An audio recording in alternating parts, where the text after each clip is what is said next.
Dans cette vidéo, nous allons aborder les mémoires de la Première Guerre mondiale du côté français. La Première Guerre mondiale débute le 3 août 1914 lorsque l'Allemagne déclare la guerre à la France, alliée de la Russie.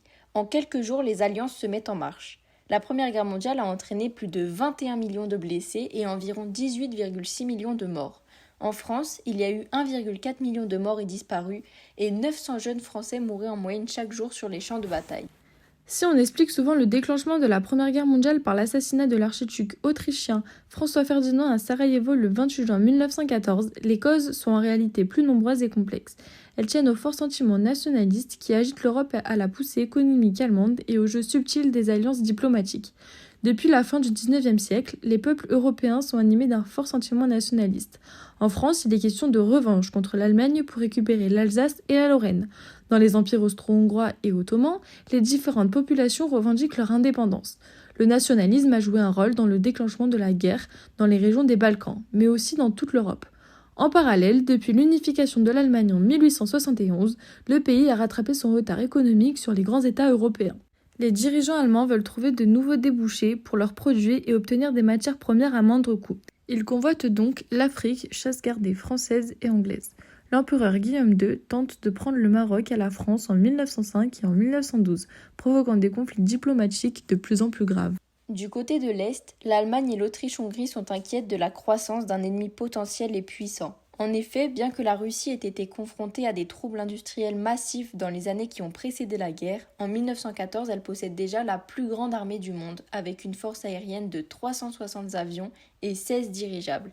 Cela ne fait qu'encourager les dirigeants européens à se lancer dans l'une des plus grandes courses à l'armement de l'histoire, notamment avec la course navale entre la Grande-Bretagne et l'Allemagne depuis 1905 et entre les armées allemandes, françaises et russes depuis 1912. L'Europe connaît une augmentation sans précédent des dépenses militaires qui sont passées de 1,67 milliard de dollars par an à 2,15 milliards. Comment la mémoire de cette Première Guerre mondiale se manifeste-t-elle en France ? Pour commencer, la mémoire de la guerre n'est pas célébrée, elle est commémorée. La Grande Guerre s'est déroulée il y a un siècle et tous ses acteurs ont désormais disparu. Sa mémoire reste cependant d'une étonnante vivacité. En France, la mort du dernier poilu, Lazare Ponticelli en 2008, a connu un retentissement national. Mais tout d'abord, qu'est-ce que la mémoire ? C'est la faculté d'un groupe ou d'une personne à se souvenir de faits passés. Elle est donc subjective et peut être manipulée et instrumentalisée. En France, cette guerre a suscité un souvenir commun de souffrance et d'héroïsme des soldats et de la nation. Dans les années 1920 et 1930, la mémoire de la guerre est omniprésente par le deuil massif qui frappe directement ou indirectement chaque famille et par l'érection des monuments aux morts. La loi du 25 octobre 1919 décrète que chaque commune française doit ériger un monument aux morts car la mémoire commune a été institutionnalisée par la République. Ainsi, plus de 95% des communes françaises possèdent leur monument aux morts. Le 11 novembre 1918 est déclaré l'armistice de la Première Guerre mondiale. C'est une date importante de commémoration. En France, le 11 novembre est décrété jour de commémoration officielle et jour férié par la loi du 24 octobre 1922. Cette journée nationale prend la forme d'une parade militaire et d'une cérémonie à l'Arc de Triomphe à Paris. Le plus célèbre mémorial de la Grande Guerre est la tombe du soldat inconnu située sous l'Arc de Triomphe. L'idée d'honorer un soldat de la Première Guerre mondiale est exprimée dès 1916 par un militant du souvenir qui propose d'inhumer un poilu. Malgré toutes ces commémorations de la guerre, les témoignages sont rares car à leur retour, les soldats parlent peu.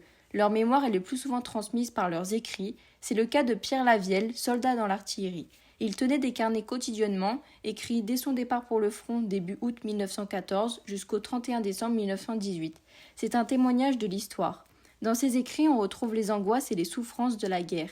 Les lettres de Poilu témoignent aussi de l'enfer vécu par les soldats lors de la guerre. À travers les correspondances, la mémoire des soldats est conservée.